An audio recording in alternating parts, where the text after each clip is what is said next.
اعوذ باللہ من الشیطان الرجیم بسم اللہ الرحمن الرحیم۔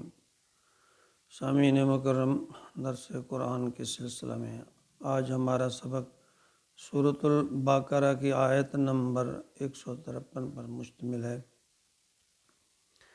اعوذ باللہ من الشیطان الرجیم بسم اللہ الرحمن الرحیم۔ یا ایھا الذین آمنوا استعینوا بالصبر والصلاۃ ان اللہ مع الصابرین۔ اس آیت مبارکہ میں اللہ رب العزت کی طرف سے اپنے بندے کے لیے دو پیغام ہیں۔ اس سے قبل امت مسلمہ جو ہے اس کی تربیت اللہ تعالیٰ نے شروع کی، ان کے ذمہ اللہ تعالیٰ نے کام لگانا شروع کیا کہ آیت نمبر 143 میں اللہ رب العزت نے فرمایا لِتَكُونُوا شُهَدَاءَ عَلَى النَّاسِ وَيَكُونَ الرَّسُولُ عَلَيْكُمْ شَهِيدًا، تاکہ تم لوگ گواہی دینے والے بنو لوگوں پر اور رسول صلی اللہ علیہ وآلہ وسلم تم پر گواہی دینے والے بنے۔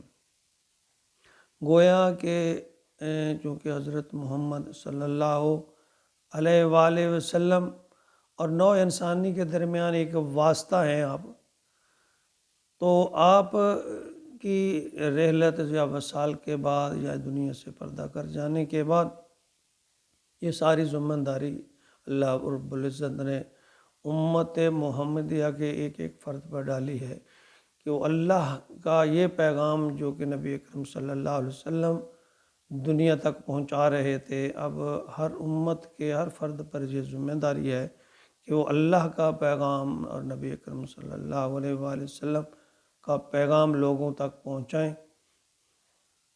یقیناً علماء جو ہیں، ایک حدیث مبارکہ میں آتا ہے کہ ان العلماء هم ورثۃ الانبیاء، کہ علماء جو ہیں وہ انبیاء کے وارث ہیں، یعنی نبوت تو خاتم المرسلین حضرت محمد صلی اللہ علیہ وآلہ وسلم پر اب ختم ہو گئی، لیکن یہ دنیا قیامت تک چلے گی۔ اللہ کا کلام، اللہ کی کتاب یہاں موجود ہے، تو اس کی تبلیغ جو ہے یہ ہر امت کے فرد کے آگے ہے۔ اور یہاں پھر جو دو باتیں اللہ تعالیٰ نے یہاں فرمائی ہیں کہ جب تم اللہ کا پیغام لوگوں تک پہنچاؤ گے تو تمہارے اوپر مشکلات، مصائب، لوگوں کی ناراضگیاں، آزمائشیں آئیں گی، تو پھر اللہ نے فرمایا کہ استعینوا، تم استعانت حاصل کرو، مدد حاصل کرو، بالصبر، صبر کے ساتھ، والصلاۃ، اور نماز کے ساتھ۔ یعنی ایک تو آپ نے صبر کرنا ہے، ثابت قدم رہنا ہے، اللہ کے پیغام کو لوگوں تک پہنچانا ہے، اور اس میں آنے والی مشکلات اور مصائب کو اللہ کی رضا سمجھ کر، اللہ کی طرف سے آزمائش سمجھ کر ان کو برداشت کرنا ہے۔ مال کا نقصان، جان کا نقصان، گھر، یعنی جس طرح صحابہ کرام نے ہجرت کی، سب کچھ اللہ کی راہ میں لٹا دیا۔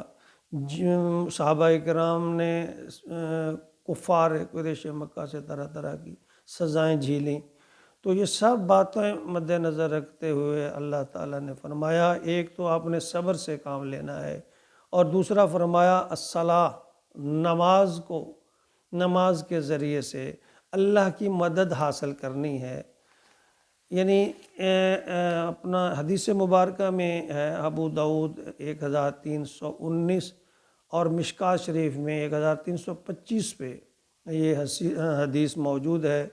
حضرت حذیفہ رضی اللہ تعالی عنہ اس کے راوی ہیں۔ آپ نے فرمایا کہ میں نے نبی اکرم صلی اللہ علیہ وسلم کا اکثر معمول دیکھا کہ جب بھی آپ کو کوئی مہم درپیش ہوتی یا کوئی مصیبت یا مشکلات ہوتی تو آپ نماز میں مشغول ہو جاتے، نماز کے ذریعہ سے اللہ تعالیٰ سے مانگتے۔ اور صحابہ کرام کا بھی یہ معمول تھا کہ زندگی میں جب بھی کوئی مشکل وقت آیا تو انہوں نے وضو کیا اور اللہ کے آگے سر بسجود ہو کر اللہ سے استعانت مدد مانگی۔ اور یہ دو طریقے اللہ رب العزت نے ہمیں بتائے ہیں، ان کے ذریعے ہم اللہ سے مدد حاصل کر سکتے ہیں، صبر سے اور نماز سے۔ ہم کامیابیاں ڈھونڈتے ہیں اپنی منطق کے مطابق، اپنی عقل کے مطابق، جبکہ کامیابی انسان کی دین کی ہو یا دنیا کی، دونوں کامیابیاں میرے نزدیک یہ اللہ رب العزت کے فرمان اور نبی اکرم صلی اللہ علیہ وآلہ وسلم کے عمل میں، اسوہ حسنہ میں ہے۔ جب بھی ہمیں کوئی مشکل پیش آئے، یہ دنیا ہے، دنیا میں ہر وقت امتحان، مصائب، مصیبتیں، بیماریاں، یہ سب انسان کے ساتھ لگی ہوئی ہیں۔ تو جب بھی اللہ کی طرف سے کوئی مشکل پیش آئے، اس کو اللہ کی رضا سمجھتے ہوئے اللہ کے آگے سر سجود ہو جائیے۔ اللہ فرماتے ہیں کہ مجھے اپنا بندہ سب سے زیادہ اس وقت عزیز ہے جب وہ اپنی پیشانی زمین پہ رگڑ رہا ہوتا ہے اور میری تعریف کر رہا ہوتا ہے۔ تو اللہ رب العزت بڑے رحیم اور کریم ہے۔ جب ہم جھک کر عاجزی کے ساتھ اللہ کی بارگاہ میں اپنی جبین، اپنے ماتھے کو ٹیکیں گے تو انشاءاللہ ضرور اللہ رب العزت ہماری مدد فرمائیں گے۔ ہمیں اللہ اپنا محتاج بنائے، کسی کا محتاج نہ بنائے، اور اللہ رب العزت ہمیں اپنے سے، اللہ ہی سے مانگنے کی توفیق عطا فرمائے، کسی کے آگے ہم ہاتھ پھیلانے والے نہ ہوں۔ آمین یا رب العالمین۔